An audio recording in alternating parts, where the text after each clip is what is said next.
നിയമസഭയുടെ ചരിത്രത്തിലാദ്യമായി സഭാ അംഗത്തിന്റെ ചോദ്യത്തിന് നിന്നുകൊണ്ടൊരു ഉത്തരവും സെക്കൻഡുകൾക്കകത്ത് ഇരുന്നുകൊണ്ട് മറ്റൊരു ഉത്തരവും പറഞ്ഞ മുഖ്യമന്ത്രി വി ഡി സതീശന് 8ന്റെ പണി ഒരുങ്ങുന്നു. വീഡിയോ പുറത്തേക്ക് വിട്ട KU ജനീഷ് കുമാർ ഫേസ്ബുക്കിലൂടെ ചില കാര്യങ്ങൾ ഉന്നയിച്ചുകൊണ്ട് നിയമസഭാ ചട്ടലംഘനത്തിന്റെ ഭാഗമായി മുൻപ് K കരുണാകരനും പിന്നീട് ഇന്ദിരാഗാന്ധിക്കും രാജിവെക്കേണ്ട ഉദാഹരണങ്ങൾ ഓർമ്മിപ്പിച്ചുകൊണ്ടാണ് സഭാ ചട്ടങ്ങളുടെ ഭാഗമായി എന്ത് മറുപടിയാണ് നൽകിയിരിക്കുന്നു എന്നതിനെ സംബന്ധിച്ച് ക്ലാരിറ്റി വരുത്തണമെന്ന് ആവശ്യപ്പെട്ടിരിക്കുന്നത്. സഭയോട് ആദരവ് പുലർത്തണമെന്ന ചട്ടങ്ങൾ നിലനിൽക്കെ അംഗങ്ങൾ പറയുന്ന കാര്യങ്ങൾ ഒരിക്കലും കൃത്രിമമാകരുത് എന്നുള്ളത് സഭയുടെ കീഴ്വഴക്കമാണ്.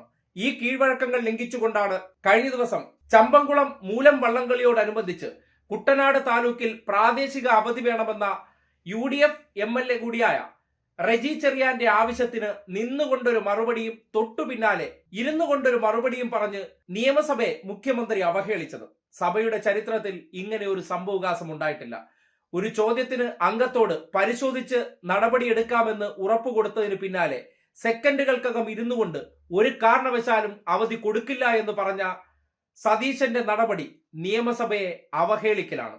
കുട്ടനാട് താലൂക്കിന് പ്രാദേശിക അവധി അനുവദിക്കണമെന്ന് അഭ്യർത്ഥിക്കുന്നു.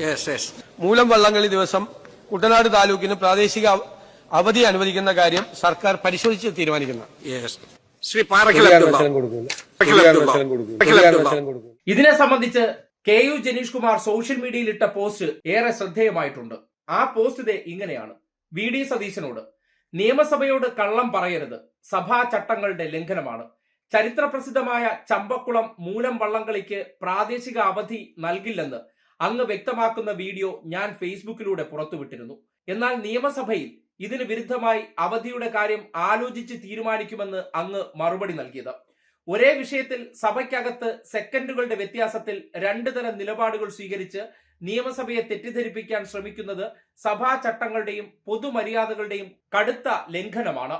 അന്തിമമായി തീരുമാനമെടുത്ത ഒരു കാര്യത്തിൽ സഭയോട് കള്ളം പറയുന്ന ഇത്തരം നിലപാടുകൾ ജനാധിപത്യത്തോടും നിയമസഭയോടും കാണിക്കുന്ന വലിയ അനാദരവാണെന്ന് പൊതുജനം വിലയിരുത്തുന്നു.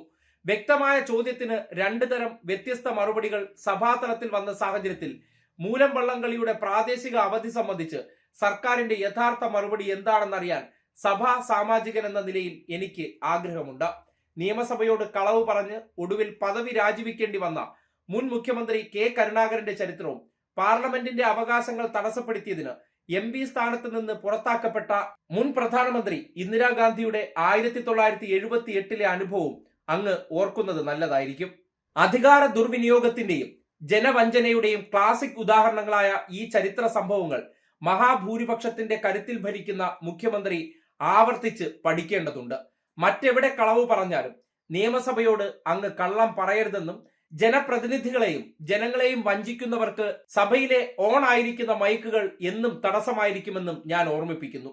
എത്രയൊക്കെ ഒളിപ്പിച്ചു വയ്ക്കാൻ ശ്രമിച്ചാലും ഉള്ളിലിരിപ്പുകൾ എന്നെങ്കിലും പുറത്തു ചാടുമെന്ന് ഉറപ്പുള്ളവർക്ക് ഇത്തരം ഇരട്ട മുഖങ്ങൾ ചേരില്ല.